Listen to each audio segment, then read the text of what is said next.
और 7 मई 2025 को हुई प्रेस कॉन्फ्रेंस के दौरान भारत ने अपनी प्रतिक्रिया को केंद्रित, संतुलित और गैर उत्तेजक बताया था। ये विशेष रूप से स्पष्ट किया गया था कि पाकिस्तानी सैन्य ठिकानों को निशाना नहीं बनाया गया। साथ ही दोहराया गया कि भारत ने किसी भी सैन्य लक्ष्य पर हमले का उचित जवाब दिया जाएगा। 7 से 8 मई 2025 की रात को पाकिस्तान ने उत्तरी और पश्चिमी भारत में स्थित कई सैन्य ठिकानों को, जैसे कि अवंतीपुरा, श्रीनगर, जम्मू, पठानकोट, अमृतसर, कपूरथला, जालंधर, लुधियाना, आदमपुर, भटिंडा, चंडीगढ़, नाल, फलौदी, उत्तरलाई और भुज पर ड्रोन और मिसाइलों से हमला करने का प्रयास किया। इन हमलों को इंटीग्रेटेड काउंटर यूएस ग्रिड और वायु रक्षा प्रणालियों द्वारा निष्क्रिय कर दिया गया। इन हमलों का मलबा कई स्थानों से बरामद हुआ, जो कि पाकिस्तानी हमलों का प्रमाण है। On the night of 7th May 2025, Pakistan attempted to engage a number of military targets in northern and western India. आज सुबह भारतीय सशस्त्र बलों ने पाकिस्तान के कई स्थानों पर वायु रक्षा रडार और प्रणालियों को निशाना बनाया। भारत की प्रतिक्रिया समान क्षेत्र में समान तीव्रता के साथ की गई।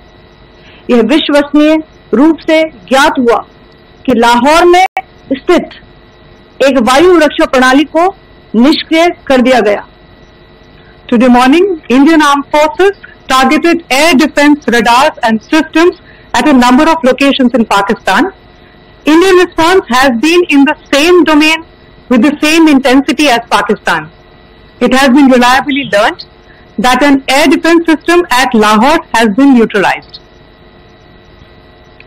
पाकिस्तान ने नियंत्रण रेखा पर आकरण गोलीबारी की तीव्रता बढ़ा दी है, जिसमें कुपवाड़ा, बारामूला, उरी, पुंछ, मेंढर और राजौरी क्षेत्रों में मोर्टार और भारी तोपखाने का इस्तेमाल किया जा रहा है। Pakistan has increased the intensity of its unprovoked firing across the line of control using mortar and heavy caliber artillery in areas in Kupwara, Baramulla, Uri, Poonch, Mendhar and Rajouri sectors in Jammu and Kashmir. 16 innocent lives have been lost, including 3 women and 5 children due to the Pakistani firing. Here too, India was compelled to respond to bring mortar and artillery fire from Pakistan to a halt. Indian Armed Forces reiterate their commitment to non-escalation, provided it is respected by the Pakistan military. संयुक्त राष्ट्र की सुरक्षा समिति में जब पहलगाम के हमले को लेके एक प्रेस वक्तव्य जारी करने की बात चल रही थी, तो आप सोचिए किस देश ने टीआरएस का, द रेजिस्टेंस फ्रंट का उसमें मेंशन किया जाना, उसको अपोज किया, पाकिस्तान ने। This was after the fact that the TRS claimed responsibility for this attack not once but twice within a few hours after the incident on the 22nd of April and then again on the morning of 23rd April. And it is perhaps only after the full gravity of the incident was realized by its masters and handlers across the border that it was managed to back off from this claim. Obviously, that retraction doesn't convince anybody. तीसरी चीज जो मैं आपसे कहना चाह रहा था, और कर्नल कुरैशी और विंग कमांडर सिंह ने कल भी बड़े स्पष्ट शब्दों में और आज भी आपसे ये बात साझा की है। जो भारतीय रिस्पॉन्स है वो नॉन एस्केलेटरी है, प्रिसाइज है, सटीक है, मेजर्ड है और कंसिडर्ड है।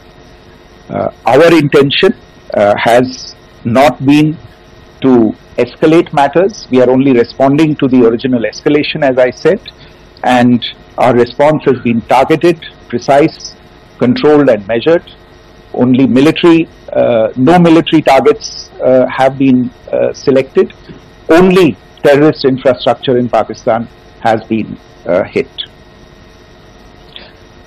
Now, there are, as I said, a number of issues that have been raised in commentaries, and there's a lot of